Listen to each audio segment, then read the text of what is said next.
8वें अध्याय के 5 और 7 मंत्र में गीता ज्ञानदाता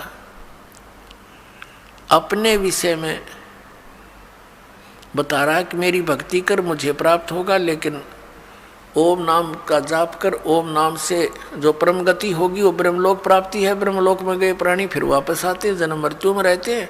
और गीता ज्ञानदाता स्वयं भी कहता है मेरे भी अर्जुन तेरे भी बहुत जन्म हो चुके, तू नहीं जानता। तो इससे पूर्ण मोक्ष और सनातन परम धाम और परम शांति नहीं हो सकती। गीता जी अध्याय नंबर 17 के श्लोक 23 में ओम तत्सत तीनों भगवानों के मंत्र हैं, सर्वपुरुष, अक्षर पुरुष और परम अक्षर पुरुष के। सर्वब्रह्म, अक्षर ब्रह्म और परम अक्षर ब्रह्म। तो सर्वब्रह्म कहो, इसको सीधा ब्रह्म भी बोल देते हैं, इसको ज्योत स्वरूपी निरंजन काल भी कहते हैं। इसका ओम मंत्र है, यो तो इसने डिक्लेयर कर ही रखा है। अब उस परमात्मा को पाने की ये 3 मंत्र की साधना है या पूजा नहीं है, या साधना है। जैसे जल पानी नीर, जैसे दन दन सतगुरु वाले देते 3 मंत्र, अकाल मूर्त सब स्वरूपी राम सतपुरुष, ये तो पाना है हमने, इसको तो खोजना है।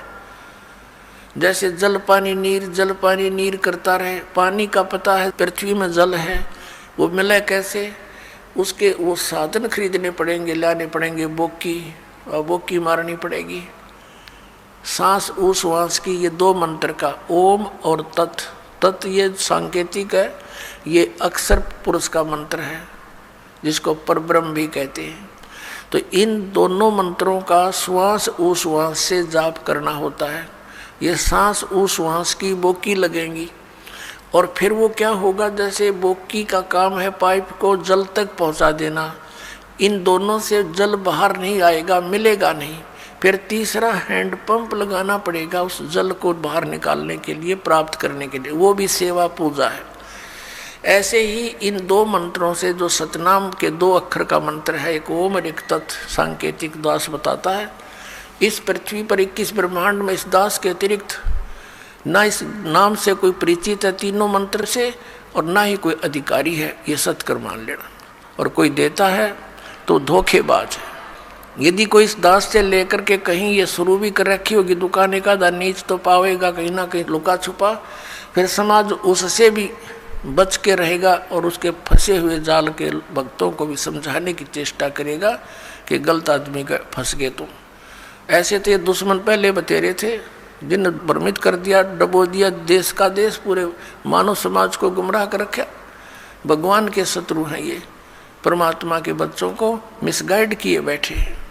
अब ओम और तत् ये तो सतनाम 2 अक्षर का, और ये राधा स्वामी के गुरु जी खुद कहते हैं जो 2 अक्षर का भेद बतावे सोए गुरु पूरा कहावे।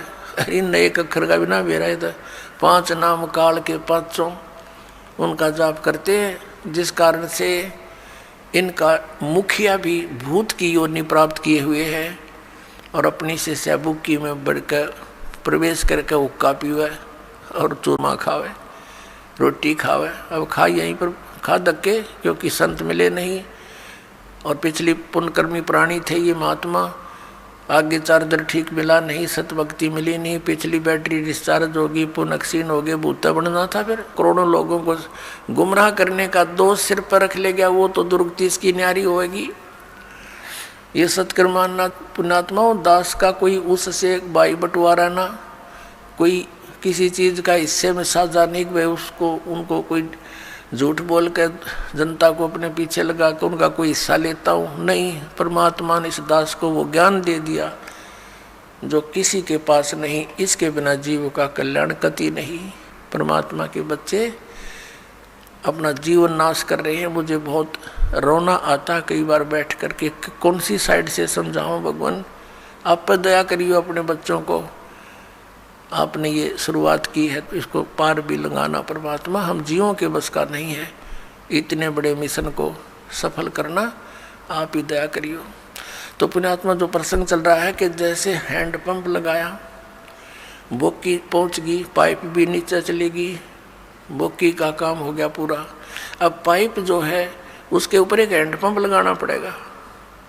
अब वो हैंडपंप को भी फिर उसकी पूजा है, उसका सिमरण करना है, वो सारनाम है।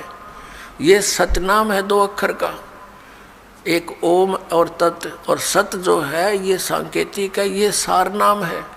तो ये पूरे प्रोसीजर का सिमरण करने से पूरा सिस्टम जब सिमरण लगेगा तो पूरे सिस्टम से पानी बाहर आएगा। तो हम पूजा नहीं करते, ये पूजा तो हम जल की करते हैं, हैंडपंप लगाए हैं, जल की पूजा कर रहे हैं। उस वस्तु को प्राप्ति के लिए जो भी हम साधन अपना रहे हैं वो तो साधन है।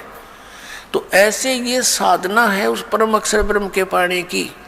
ओम तत्सत इति निर्देश ब्रह्मण है तिर्विधय समर्थ है, उस सच्चिदानंद घन ब्रह्म के सिमरण की, उसको प्राप्ति करने की ये 3 मंत्र का निर्देश है। तो अब गीता जी अध्याय नंबर 8 के श्लोक नंबर 7-5 के अंदर तो वो अपने विषय में कहता है मेरी भक्ति कर मुझे प्राप्त होगा, लेकिन जन्म मृत्यु तेरी भी रहेगी मेरी भी रहेगी। गीता जी अध्याय नंबर 8 के ही श्लोक नंबर 8, 9, 10 में गीता ज्ञानदाता कहता है कि उस परम अक्षर ब्रह्म आदि पुरुष परमेश्वर की भक्ति करने वाला उसी को प्राप्त होता है। उसके लिए इसने ऑप्शन छोड़ दिया कि मुझे मालूम नहीं, तत्वदर्शी संतों को पूछो। अब प्रसंग चल रहा है कि 7वें अध्याय के 29वें श्लोक में कहा है कि अर्जुन जब तुझे पूरा अध्यात्म ज्ञान हो जाएगा और तत्व ज्ञान से उस तत्वब्रह्म से परिचित हो जाएगा और सभी कर्मों से परिचित हो जाएगा, फिर वो प्राणी यहाँ की किसी वस्तु की डिमांड नहीं करता। तो पुण्यात्माओं ये कर्मों की जानकारी आपको दी जा रही है आज के सत्संग में।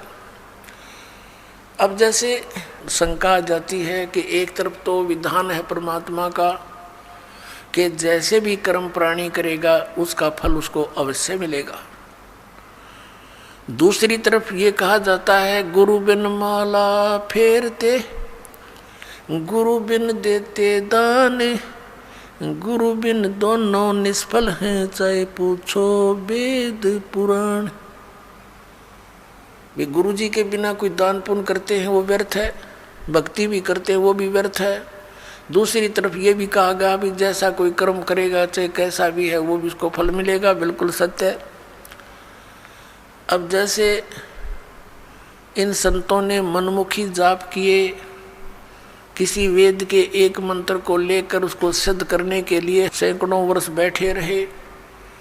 अब परमात्मा के निमित्त किसी मंत्र को लेकर वेद के मंत्र का जाप रह रहकर करने से उसके अंदर सिद्धियां आ जाती हैं। सिंगल ओम नाम का जाप करने से भी सिद्धियां आ जाती हैं, क्योंकि कोई जड़ी है उसको एक अकेली जड़ी के खाने से कुछ अन्य लाभ है और उस जड़ी को अन्य जड़ियों के साथ मिलाकर प्रयोग करने से वो कुछ और ही एक्स्ट्रा लाभ देता है। तो ऐसे इन मंत्रों को जानना। और फिर इनकी विधि के अंतर होता है। जैसे एक भक्त इसी बात से चला गया यहाँ से छोड़ करके, पहले तो आपने 7 मंत्रों के प्रथम मंत्र में भी वही मंत्र दे रखे हैं, सतनाम दिया, उसी को उल्ट सुलट करके ये दे दिया, ये क्या मंत्र हुए।